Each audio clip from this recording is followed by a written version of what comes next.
Dieu déclare qu'il a prévu des projets de paix pour nous. Il dit, alors vous m'appellerez et vous prierez. Vous me prierez et je vous exaucerai.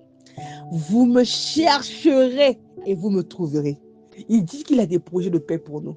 Et les versets qui suivent nous parlent d'une histoire de cache-cache. On a l'impression qu'il est caché quelque part et qu'il faut qu'on aille, il faut qu'on trouve sa cachette pour pouvoir le rencontrer. Alors que nous savons que les projets de paix sont entre ses mains. Et il nous dit que nous devons le chercher et que si nous le cherchons, nous allons le trouver. Alors vous m'appellerez et vous partirez. Vous me prierez et je vous exaucerai. Vous me chercherez et vous me trouverez. Je me laisserai trouver par vous, parce que vous me chercherez de tout votre cœur, déclare l'Éternel. La manière de se rapprocher de l'Éternel, c'est chercher le Seigneur. Nous cherchons très souvent tout ce que nous avons besoin.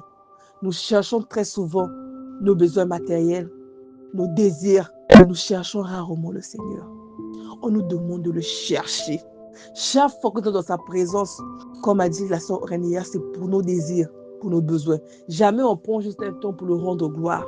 Nous rapprocher du Seigneur signifie que Seigneur, donne-nous ces projets de paix.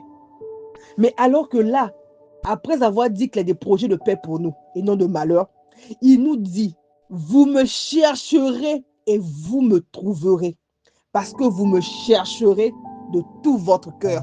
Ce qui veut dire que quand tu viens, quand tu te rapproches de lui, c'est lui premièrement que tu cherches. Et la parole déclare chercher premièrement le royaume et sa justice. Son royaume et sa justice. Et le reste vous sera donné. Donc quand tu viens, quand tu te rapproches de lui, tu cherches premièrement le Seigneur. Il dit, vous me chercherez. Il ne dit pas chercher ses projets de paix. Non.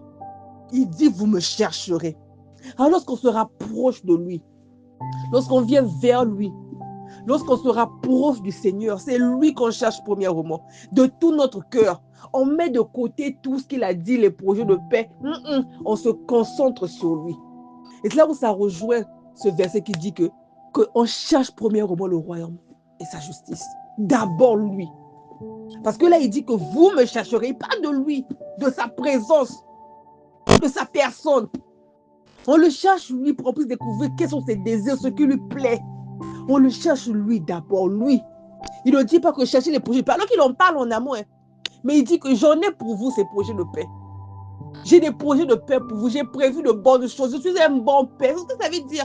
Je suis un bon père. J'ai prévu des choses pour vous. De très bonnes choses. Mais commencez par me chercher. Et la suite me plaît. Vous me trouverez. Mais il met encore une condition. Si tu le fais de tout ton cœur, si réellement tu n'es pas concentré sur les projets de paix et que tu es concentré sur sa personne, tu le trouveras. Et au début, je vous ai dit que c'est comme une histoire de cache-cache. Je ne sais pas pourquoi, mais c'est cette pensée qui est montée dans mon cœur. Pourquoi je dis cache-cache? Lorsqu'on fait ce jeu, il y a quelqu'un qui tourne la face et puis qui se met à compter et les autres partent se cacher. Ce que je veux dire que chaque fois qu'on vient pour commencer à chercher ces personnes-là, on les trouve. La seconde fois, on ne les trouve pas au même endroit. Cherchons le Seigneur. Plus que nous allons chercher le Seigneur, et chaque fois qu'on le trouvera, on le verra différemment. Je me répète, cette parole me bénit. Chaque fois que tu chercheras le Seigneur et que tu le trouveras, tu découvriras une autre facette de l'Éternel. Plus qu'on se rapproche de Dieu, plus qu'on le cherche, plus qu'on le désire, on a l'impression de passer des classes supérieures.